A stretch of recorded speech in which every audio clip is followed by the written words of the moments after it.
आपको कॉलेज में जब अगर फीस जमा करनी होगी तो आप अपने जो सीपीसी के टीचर हैं उनको जाके जमा करोगे या फिर एडमिनिस्ट्रेटिव डिपार्टमेंट में जाकर के जमा करोगे। आंसर बिल्कुल सिंपल है कि आपको पता है कि हर चीज़ का एक डिपार्टमेंट बटा हुआ है और आप उसी डिपार्टमेंट में जाकर के फीस जमा करने का डिपार्टमेंट अलग है, फॉर्म सबमिट करने का डिपार्टमेंट अलग है। अब ये सवाल मैं क्यों पूछ रही हूँ वो आज इस 15 मिनट की क्लास में आपको समझ में आ जाएगा। Hello students, welcome back to my class. और आज की क्लास है सीपीसी सिविल प्रक्रिया संहिता के यूनिट 1 की क्लास। और क्वेश्चन है कि what do you understand by the civil suits and explain with examples and what is the process of civil suits. Okay, तो मैंने ये क्वेश्चन क्यों पूछा है ये आपको अब क्लियर होगा, क्योंकि आज मैं आपको अपने इस क्वेश्चन के थ्रू इसका आंसर फॉर्मेट कराऊंगी, जिसमें मैं धाराएं, वाद, साथ ही साथ लीगल लैंग्वेज के साथ अपनी लैंग्वेज में आंसर फॉर्मेट कराऊंगी। और जो जो कीवर्ड्स मैं बोलूंगी आपको नोट डाउन करते जाना, तो 15 मिनट के बाद आप देखिएगा कि आपके आंसर का फॉर्मेट तैयार हो गया है। ठीक है, तो चलिए शुरू करते हैं क्लास। अब जो स्टार्टिंग में मैंने आपसे क्वेश्चन पूछा वो इसलिए पूछा क्योंकि जब भी कोई घटना घटती है तो उसके लिए हम वाद दायर करने जाते हैं, लेकिन हमें ये नहीं पता है कि ये वाद किस तरह का है। मतलब ये दीवानी वाद है, फौजदारी वाद है या फिर कोई अन्य है। तो इसमें ही एक सेक्शन होता है दीवानी, यानी कि सूट्स ऑफ सिविल नेचर। दीवानी प्रकृति के वाद कौन से होते हैं और इसका प्रोसेस क्या होता है। तो पहले मैं आपको लीगल लैंग्वेज में पढ़ के बताती हूँ। जब हम सीपीसी की धारा 9 में जाते हैं, कौन सी धारा है, पहला कीवर्ड क्या है, धारा 9, सीपीसी की धारा 9। इसमें न्यायालय में दीवानी के सभी वाद के बारे में दिया गया है। और इसी धारा की व्याख्या 1 और 2 में एक संशोधन अधिनियम करके संख्या 104 द्वारा संशोधित किया गया है। और दीवानी प्रकृति कैसे होती है उसको पहचानने के लिए कहा गया है। व्याख्या 1 में कहा गया है कि कोई ऐसा केस है, कोई ऐसा वाद किसी ने दायर किया है जो किसी की संपत्ति से रिलेटेड है, तो वो दीवानी प्रकृति का वाद कहलाएगा, भले ही ऐसा वाद धार्मिक रीति रिवाज या अनुष्ठान के प्रश्न के पर पूर्णता निर्भर हो। और व्याख्या 2 में कहा गया है कि अगर विवादाग्रस्त पद के लिए किसी होता है, किसी विशिष्ट संस्थापन से संलग्न है, तो वो दीवानी मामला है।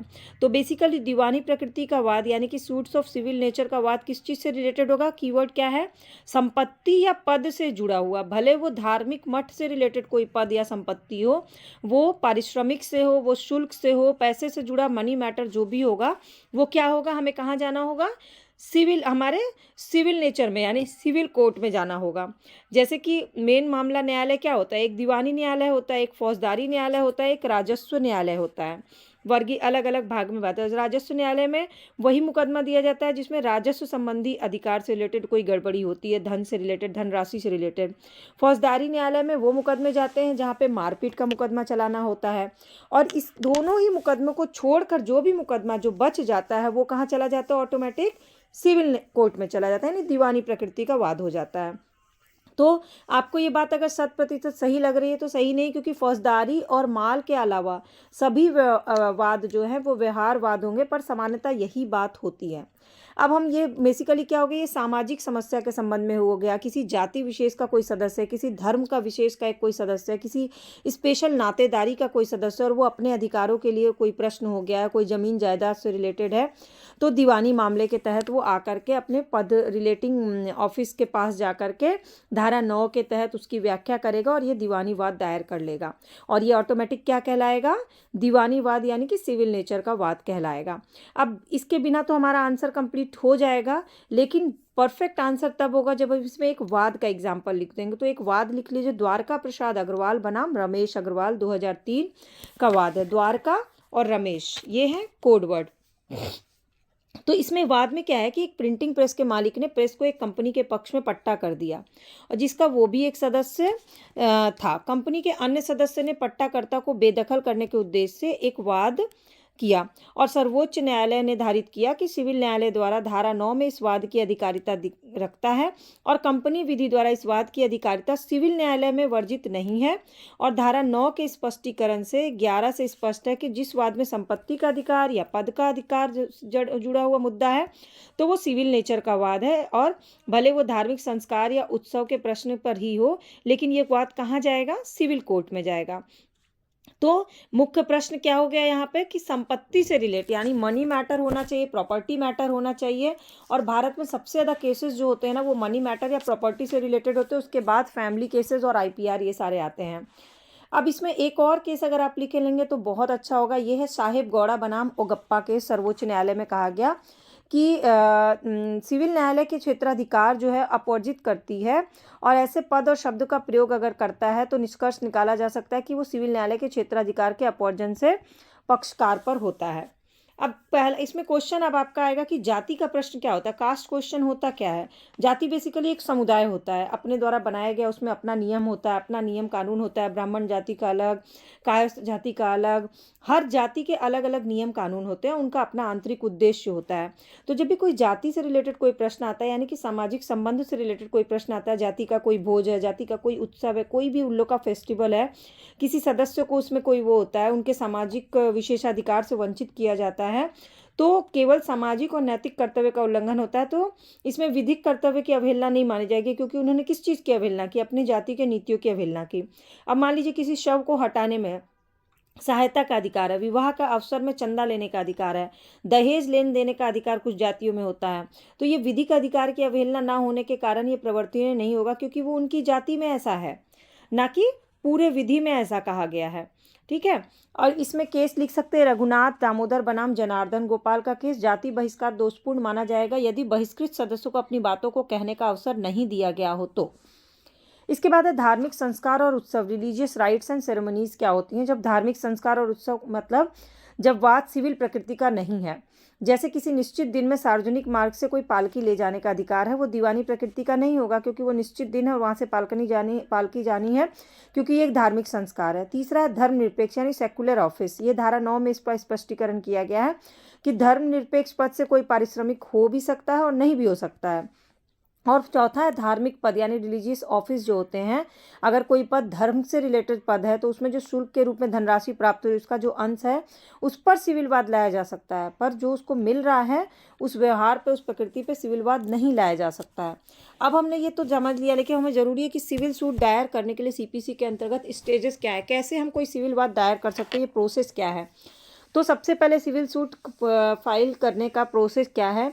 मान लीजिए ए ने क्लेम किया बी को कि उसकी वजह से मुझे ये इतनी ज़मीन का या इतना प्रॉपर्टी या इतने पैसे का नुकसान हो गया, तो क्लेम कैसे करेगा। क्लेम करने के लिए उसको वाद दायर करना पड़ेगा, और वाद मौखिक रूप से तो होगा नहीं, उसको जाकर कहीं कहीं पर जाकर रिटन कंप्लेन लिखाना होगा।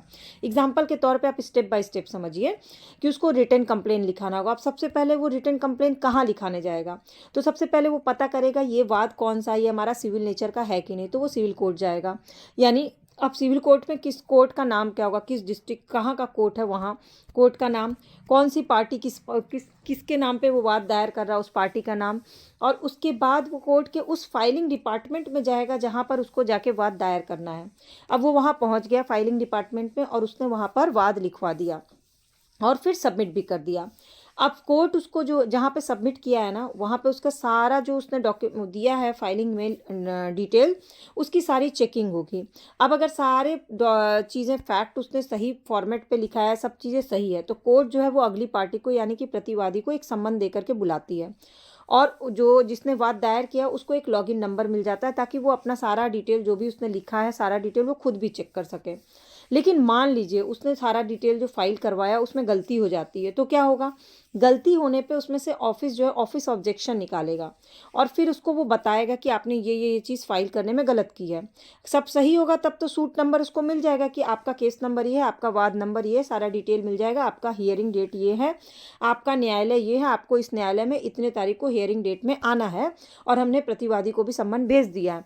लेकिन अगर कोई गलती हो जाती है तो ऑफिस ऑब्जेक्शन निकालेगा और उसको फिर से क्या करेगा, वो करना पड़ेगा। और मान लीजिए अब यहाँ पर एक क्वेश्चन होता है कि जब सम्मन भेजना है, लेकिन जिसको भेजना है ना तो उसका एड्रेस अवेलेबल कराया गया है, ना ही उसका मोबाइल नंबर अवेलेबल कराया गया है, तो क्या करेगी कोर्ट, तो कोर्ट ऑफिस क्या करेगा, तो वो क्या करेंगे, न्यूज़पेपर में प्रतिवादी को ऐड देंगे, सम्मन जारी करेंगे एक पर्टिकुलर डेट के अंदर कि आपको यहाँ पर हाजिर होना है और ये कितने दिन के अंदर होना, वो सारा चीज़ उसमें डिटेल लिखा होगा। अब मान लीजिए पार्टी ने वो पढ़ लिया, न्यूज़पेपर पढ़ लिया या फिर उसके एड्रेस पे उसको सम्मन मिल गया, उसके मोबाइल नंबर पे उसको सम्मन मिल गया, लेकिन तब भी जो वो पार्टी जो है वो हाजिर नहीं हुई कोर्ट में, तो उसके ना हाजिर होने पर क्या होगा, एक्स पार्टी का प्रोसेस शुरू हो जाएगा। और अगर वो कोर्ट में आ जाता है तो सबसे पहले वो आके अपनी तरफ का लिखित स्टेटमेंट देगा कि नहीं नहीं, मेरे ऊपर जो वाद दायर किया गया उसके क्रॉस पॉइंट में मैं ये स्टेटमेंट देता हूँ। और ये लिख करके देने के लिए उसको 90 दिन का टाइम दिया जाएगा। 90 दिन के अंदर वो अपना सारा फैक्ट, अपने पक्ष में जितनी भी बातें करनी है वो सब लिखित रूप से स्टेटमेंट करके जमा कर दे। और अगर वो शांत रहता है 90 दिन तक, उसने 90 दिन तक कोई रिप्लाई नहीं दिया, कोई सफाई नहीं दी, तो इसका मतलब कोर्ट क्या समझेगी कि वो अपनी गलती को एडमिट कर रहा है, अपनी गलती को स्वीकार कर रहा है कि उसने ये काम किया है। तो रेप्लिकेशन फाइल होता है और कोर्ट दोनों पार्टी को मौका देती है। कोर्ट ने दोनों पार्टी को इक्वली मौका दिया पेपर सबमिट करने का कि आप अपने अपनी बातें, अपने अपने पक्ष, अपने अपने पॉइंट्स, अपने अपने डाटा, अपने अपने डॉक्यूमेंट जो है वो कोर्ट को इतने तारीख तक सबमिट कर दीजिए। दोनों ने सबमिट कर दिया और उसके बाद शुरू हो जाती है आर्ग्यूमेंट, यानी कि बहस शुरू हो जाती है। दोनों के वकीलों के बीच बहस होती है, एक एक करके दोनों को बहस करने का मौका दिया जाता है। इसके बाद एक एक करके दोनों अपने अपने गवाह की लिस्ट पेश करते हैं, एक एक करके गवाहों जो है उनको हाजिर किया जाता है। जब गवाह अपने अपने फैक्ट्स देते हैं तो उनका क्रॉस एग्जामिनेशन किया जाता है और जब क्रॉस एग्जामिनेशन कर लिया जाता है तब जाकर के एक डेट आती है फाइनल हियरिंग। आपने इसीलिए देखा होगा कोई भी केस का जो फाइल होता है ना वो काफ़ी मोटा होता है, क्योंकि कई बार हियरिंग की डेट पड़ती है, कई बार ये आर्ग्यूमेंट्स होते हैं, कई बार गवाह प्रस्तुत होते हैं, कई बार क्रॉस एग्जामिनेशन होता है और तब जा करके फाइनल हियरिंग होती है। और फिर से एक फाइनल आर्ग्यूमेंट होता है दोनों पार्टी के बीच में। दोनों पार्टी के बीच का जब फाइनल आर्ग्यूमेंट जो है वो जज सुन लेता है तो फिर जज जा करके वो जजमेंट सुनाता है, जजमेंट बनाता है, जिसके बारे में रिलेटेड हम लोग पहला क्वेश्चन पहले क्लास में कर चुके हैं। जजमेंट, डिक्री और ऑर्डर के बारे में हमने पिछली क्लास में किया था। आपने अगर वो देखा होगा तो बहुत अच्छी बात है, अगर नहीं देखा होगा तो उस क्लास को, ऑडियो क्लास को सुन लीजिएगा। अब ये जो जजमेंट होता है वो 21 दिन के अंदर कोर्ट को देना होता है, जजमेंट सुनाना होता है। और मान लीजिए कोर्ट ने अपना जजमेंट सुना दिया 21 दिन के अंदर, अब उसके बाद दोनों पार्टी में से कोई एक जो है उस जजमेंट से खुश नहीं है, संतुष्ट नहीं है और सही नहीं लग रहा है उसको, तो अपने उस कारण, किस कारण से उसको सही नहीं लग रहा है उसका उत्तर देते हैं वो अगली कोर्ट में अपील कर सकता है। तो इस तरह से ये जो सिविल मामला है ना, दीवानी मामला है, वो कैसे दीवानी मामला माना जाता है, कैसे पता चलेगा कि वो सिविल नेचर का वाद है, वो धारा 9 में जो व्याख्या 1 और 2 की गई है वो आपको लिखना है।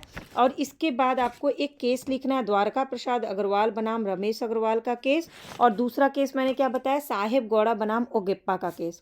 फिर आपको 5 पॉइंट्स लिखने हैं, जिसमें अगर जाति का प्रश्न हो तो कैसे क्लियर होगा, इसमें रघुनाथ दामोदर बनाम जनार्दन गोपाल का केस है। अगर धार्मिक संस्कार या उत्सव से रिलेटेड केस होगा तो कैसे पता चलेगा वो दीवानी है कि नहीं है। अगर धर्मनिरपेक्ष वाद है तो कैसे पता चलेगा, और अगर कोई धार्मिक पद से रिलेटेड है तो वाद योग है कि नहीं सिविल कोर्ट में। ये 4 पॉइंट आपको लिखना है। और सबसे लास्ट में आपको लिखना है कि सिविल केस जो होते हैं वो कौन कौन से मैटर के होते हैं, money matter, property matter, family matter, IPR, और कैसे सिविल सूट जो है वो फाइल करने का प्रोसेस है। इसमें आप A और B का एग्जाम्पल से शुरू करिएगा, रिटन कंप्लेन पे जाइएगा, फिर अगला कीवर्ड है कोर्ट का नाम, पार्टी का नाम, इसके बाद है कोर्ट के फाइलिंग डिपार्टमेंट जाके सबमिट करना है, इसके बाद है अगर आपने सबमिट किया और सब सही है तो आपको लॉगिन नंबर मिल जाएगा और आपको क्या मिल जाएगा, सूट नंबर मिल जाएगा। और आपके डिटेल में अगर कोई भी गड़बड़ी होती है उस पर चेक किया जाता है, और अगर ऑफिस ऑब्जेक्शन निकलता है तो आपको फिर हियरिंग डेट नहीं मिलेगी, बल्कि आपको फिर से इस चीज़ को, एंट्री को सही करना पड़ेगा। इसके बाद ही आपको हियरिंग डेट मिलेगी न्यायालय की तरफ से। और दूसरी तरफ न्यायालय प्रतिवादी को सम्मन भेजेगा। अगर प्रतिवादी का एड्रेस और मोबाइल नंबर नहीं है तो वो न्यूज़पेपर में ऐड देगा। अब सम्मन पढ़ने के बाद भी अगर वो हाजिर नहीं होता है तब एक्स पार्टी प्रोसेस शुरू होगा, और अगर हाजिर हो जाता है तो वो अपनी तरफ से लिखित स्टेटमेंट देगा, 90 दिन के अंदर अपने फैक्ट्स रखेगा, अपनी सफाई देगा। और अगर अपनी सफाई नहीं देता और चुपचाप रहता है, इसका मतलब कि उसने अपनी गलती एक्सेप्ट कर ली है।